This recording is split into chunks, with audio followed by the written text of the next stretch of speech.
ಅಸಹಜ. ಲೇಖಕರು ಚಂದ್ರಕಾಂತ ಕುಸುನೂರು. ನನ್ನ ಹೆಸರು ಶಾಂತಾರಾಮ ಗಣಪತಿ ಕುಲಕರ್ಣಿ. ನನ್ನ ವಯಸ್ಸು 52. ಒಂದು ದೊಡ್ಡ ಫರ್ಮಿನಲ್ಲಿ ಅಕೌಂಟೆಂಟ್ ಆಗಿ ಕೆಲಸ ಮಾಡ್ತಿದ್ದೆ. ಈಗಿಲ್ಲ. ಯಾಕೆಂದರೆ ಈಗ ನಾನು ಅಂಗವಿಕಲ. ಕಂಪನಿ ಕೆಲಸಕ್ಕೆಂದು ಮುಂಬೈಗೆ ಹೋಗಿ ಬರುವಾಗ ನಮ್ಮ ಕಂಪನಿ ಕಾರಿಗೆ ಆಕ್ಸಿಡೆಂಟ್ ಆಯಿತು. ಆಕ್ಸಿಡೆಂಟ್ ಆಗಿದ್ದು ರಾತ್ರಿ 3 ಗಂಟೆಗೆ. ಕಾರಿನಲ್ಲಿ ನಾವು ಡ್ರೈವರ್ ಸೇರಿ 4 ಜನ ಇದ್ದೆವು. ನಾನು ಡ್ರೈವರ್ನ ಪಕ್ಕದಲ್ಲಿ ಕುಳಿತಿದ್ದೆ. ಆಕ್ಸಿಡೆಂಟ್ ಹ್ಯಾಂಗಾಯ್ತು ಅಂತ ಗೊತ್ತಿಲ್ಲ. ನಮಗೆ ಗೊತ್ತಾಗಿದ್ದೇ ಆಸ್ಪತ್ರೆಯಲ್ಲಿ ಎಚ್ಚರ ಬಂದಾಗ. ಎಲ್ಲರೂ ಪ್ರಾಣಾಪಾಯದಿಂದ ಬಚಾವಾದೆವು.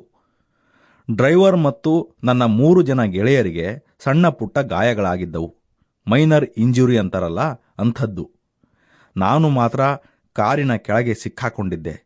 ಆ ಆಕ್ಸಿಡೆಂಟ್ನಿಂದ ನನ್ನ 2 ಕಾಲುಗಳು ನಿಷ್ಕ್ರಿಯವಾದವು.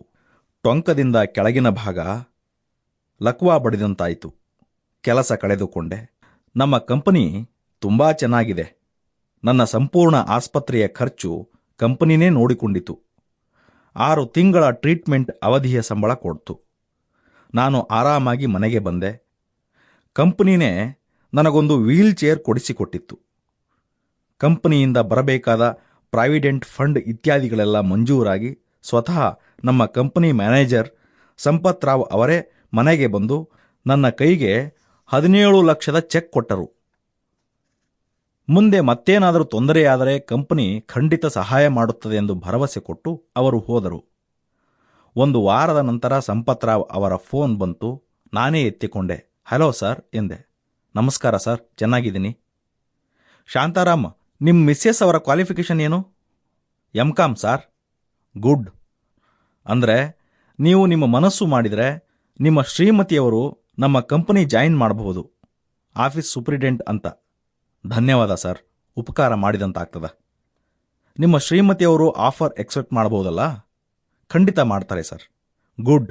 ಅಂದರೆ ನಾಳೆ 11 ಗಂಟೆಗೆ ವಿತ್ ಪೇಪರ್ಸ್ ಬರ್ಲಿಕ್ಕೆ ಹೇಳಿ. ಆಯಿತು ಸರ್, ಹೇಳ್ತೇನೆ. ನನ್ನ ಹೆಂಡತಿ ಸವಿತಾ ಕಂಪನಿ ಜಾಯಿನ್ ಮಾಡಿದಳು. ಬೆಳಿಗ್ಗೆ 8:30ಕ್ಕೆ ಹೋಗಿ ಸಂಜೆ 7 ಗಂಟೆಗೆ ಬರುವುದು ಅನಿವಾರ್ಯವಾಯಿತು. ಕೈತುಂಬ ಸಂಬಳ. ನನ್ನ ಡಿಪಾಸಿಟ್ದಿಂದ ಇಂಟ್ರೆಸ್ಟ್ದಿಂದ ನನ್ನ ಜೀವನ ಸುಗಮವಾಯಿತು. ಆದರೆ ಒಂದು ಕೊರಗು ಉಳಿದುಕೊಂಡಿತ್ತು. ಅದೇನೆಂದರೆ ನನ್ನ badminton. Sample complete. Ready to continue?